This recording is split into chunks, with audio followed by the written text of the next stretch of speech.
The question I want to answer today is, can a single photograph tell a complete story? You see, as humans, we have always been drawn to storytelling. It's how we make sense of the world, and it pretty much always has been. Prehistoric people would tell myths around campfires. Ancient Greeks would sit in open-air theatres listening to people wearing masks pretending to be gods.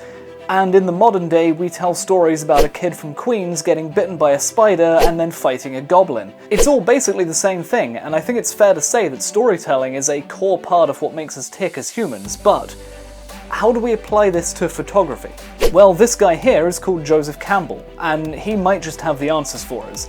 He was a professor of literature and comparative mythology, and he wrote extensively about storytelling and the concept of the monomyth. The simplified idea of it is that every story ever told follows a very similar plot structure, and it's a plot structure that humans have always been intrinsically drawn to, and that's why it keeps cropping up time and time again throughout history and across different cultures. And look, I know this is gonna sound like a tangent, but I promise we'll link it back to photography in just a minute, so bear with me here. The structure of the monomyth is often mapped onto a circle. It's a bit like this.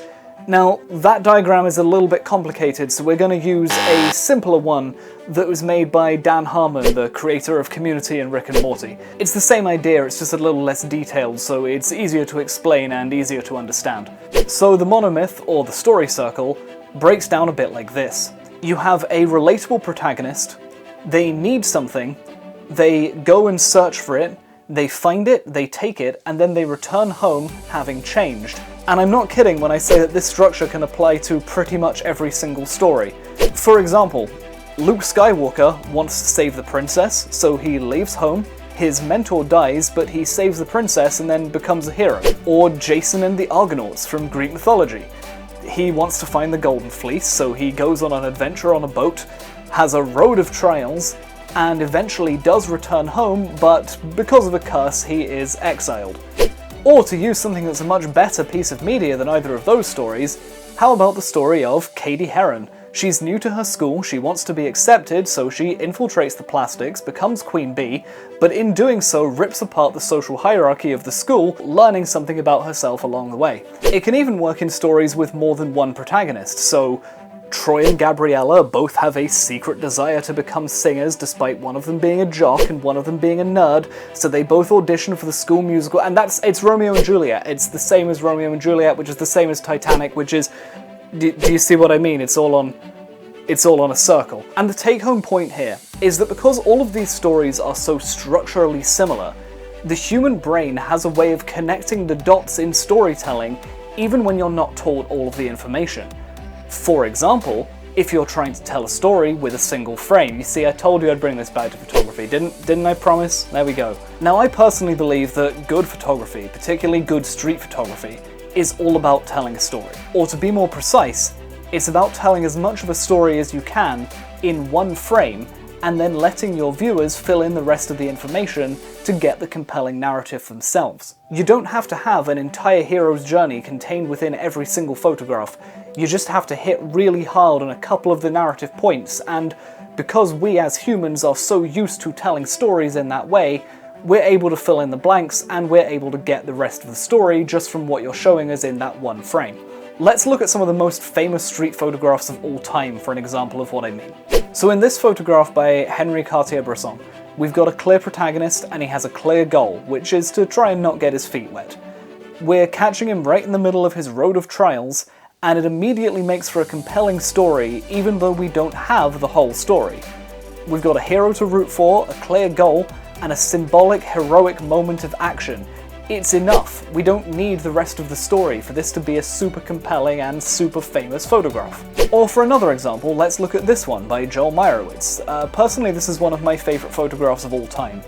We've got two clearly defined protagonists, they're dressed in the same colours to bind them together even further, and they're stepping into the world of the unknown, which is a core part of what Joseph Campbell talked about in his writing.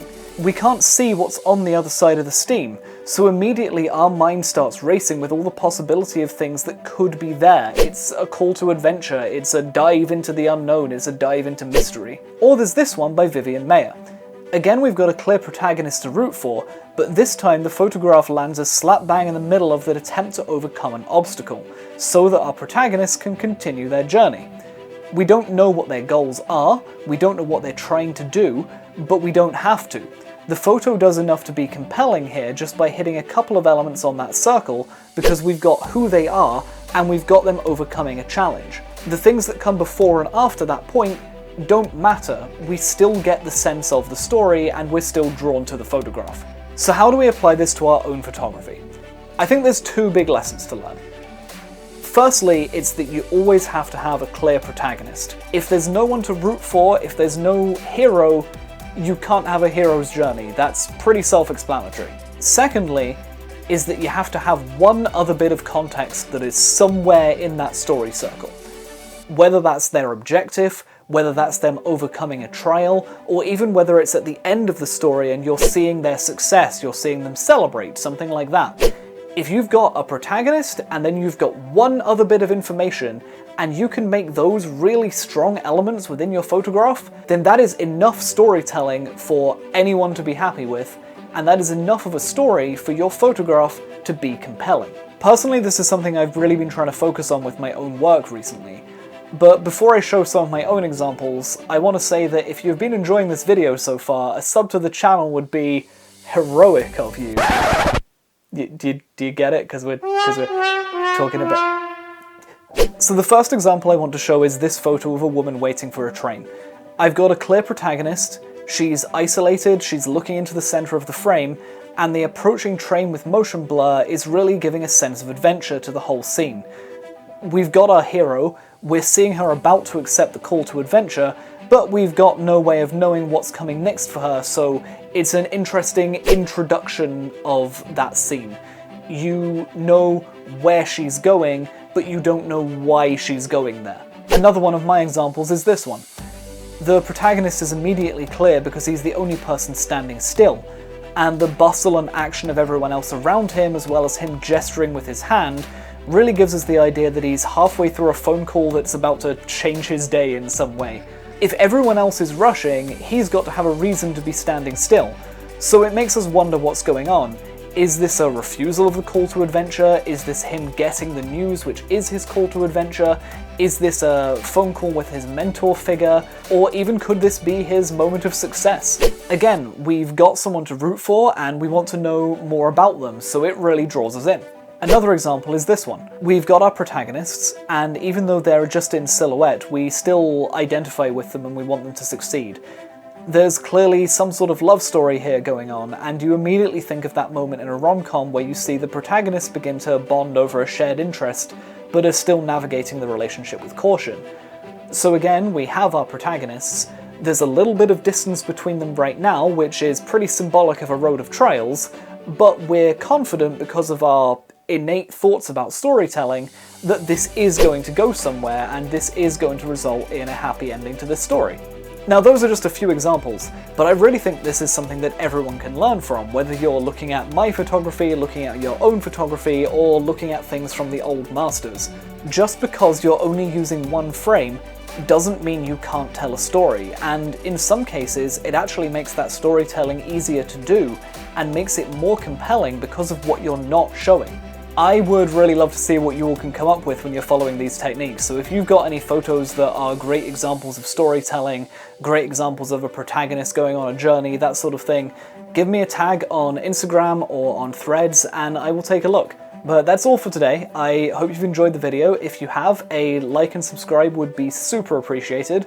I've got a load more videos coming soon, but until then, peace out and I will see you next time.